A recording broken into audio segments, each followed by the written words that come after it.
वसई विरार शहर महानगरपालिका क्षेत्रातील दैनंदिन घनकचरा संकलन आणि रस्ते सफाईच्या कामासाठी राबवण्यात आलेली 957 कोटी रुपयांची निविदा अत्यंत संशयास्पद आणि विशिष्ट कंत्राटदारांच्या फायद्यासाठी असल्याचा गंभीर आरोप करण्यात आला आहे।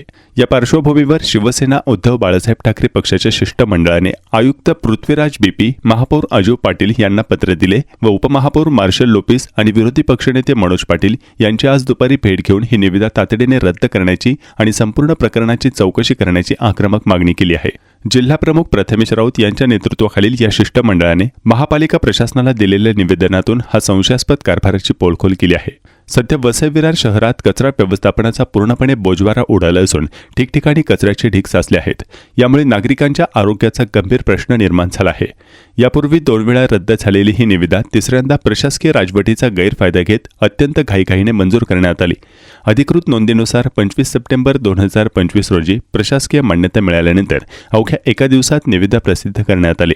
त्यानंतर डिसेंबर महिन्यात तांत्रिक सल्लागाराचा अहवाल मिळताच वाटाघाटी, कंत्राटदारांचे उत्तर आणि प्रशासकीय मंजुरी ही सर्व प्रक्रिया केवळ 2-3 दिवसांत उरकण्यात आली।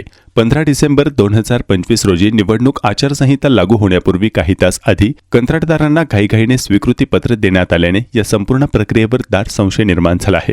प्रत्यक्ष कामकाजातही कंत्राटदारांकडून महापालिका आणि नागरिकांची मोठी फसवणूक सुरू आहे।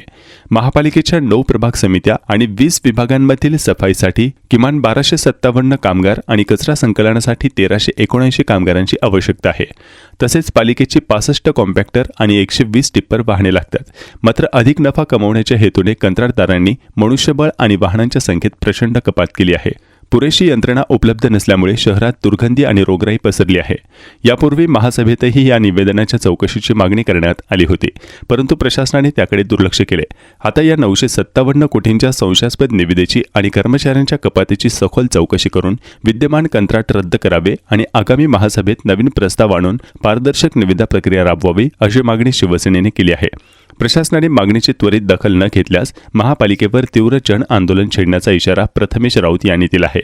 यावेळी माजी जिल्हाप्रमुख प्रवीण म्हापरळकर, महिला जिल्हा संघटक किरण चेंदवनकर, उपजिल्हा प्रमुख उत्तम तावडे, तालुका प्रमुख काकासाहेब मोटे, जिल्हा सचिव आनंद चोरखे, तालुका संघटक अँजेला तांडेल, विधानसभा संघटक सुरेंद्र सिंह, विधानसभा समन्वयक अभिजित सांगळे, शहर प्रमुख विवेक पवार, रोहन चव्हाण, उदय जाधव, प्रणव खामकर, मंगेश चव्हाण, शहर सचिव जयेश राऊत, गीता सिंग, स्वाती राणे आदी पदाधिकारी उपस्थित होते।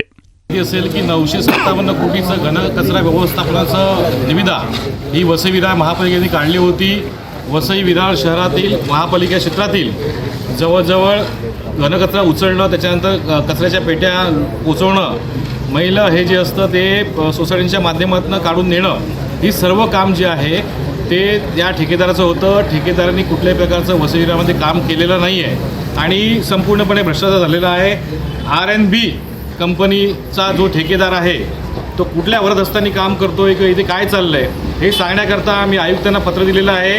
त्यासोबत वसई विरारचे महापौर असतील, उपमहापौर असतील, विरोधी पक्षनेता त्यांनासुद्धा आम्ही हे पत्र दिलेलं आहे। आज आम्ही शिवसेना उद्धव बाळासाहेब ठाकरे पक्षाच्या वतीने हे जे वसई विरार महानगरपालिकेमध्ये जे कचऱ्याचं साम्राज्य ठिकठिकाणी आहे, आज नागरिकांच्या कराचा जो पैसा आहे त्या कराच्या पैशातून 950 कोटीचा जो घनकचरा व्यवस्थापनामधला जो भ्रष्टाचार आहे, ते आता टेंडर प्रोसेस कसं झालं हे सगळं तुम्हाला तर माहितीच आहे।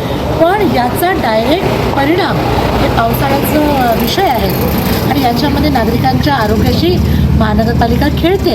तुम्ही जर बघाल तर ठिकठिकाणी डेंग्यू, मलेरिया असे आजार आहेत। गल्लोगल्लीमध्ये कचऱ्याचे ढिगारे आहेत, झाडं तोडली आहेत, ते कचऱ्याचा ढिगारा तिथेच आहे। मग एवढे पैसे जर नागरिक कचरा उचलण्यासाठी देत आहेत तर त्यांना त्यापासून काय मिळतं आहे हा जाब विचारण्यासाठी आज आम्ही आयुक्त, महापौर, उपमहापौर आणि विरोधी पक्षनेता आम्ही सगळ्यांना भेटलो आहे। विरोधी पक्षनेत्यांनी आम्हाला शब्द दिला आहे की येणाऱ्या महासभेत आम्ही हा विषय आयत्या वेळेला नक्कीच घेणार आहोत। मॅडम कोण आहे कॉन्ट्रॅक्टर, कोण आहे प्रसाद, काय तुम्हाला तर माहिती आहे की R&B या इन्फ्रास्ट्रक्चर त्याला दिलेलं आहे। आता हा ठेका देताना कोणाचे लाड केले आहेत, कोणाला प्रसाद दिला आहे हे तर काही तुम्हाला वेगळं सांगण्याची गरज नाही। मात्र नागरिकांच्या आरोग्याशी महानगरपालिका खेळते हे माझं आमचं म्हणणं आहे। मॅडम, मागणी पूर्ण नाही झाली तर प्रसाद देणार का? नक्कीच देणार आणि तो आमच्या शिवसेनेच्या स्टाईलने देणार।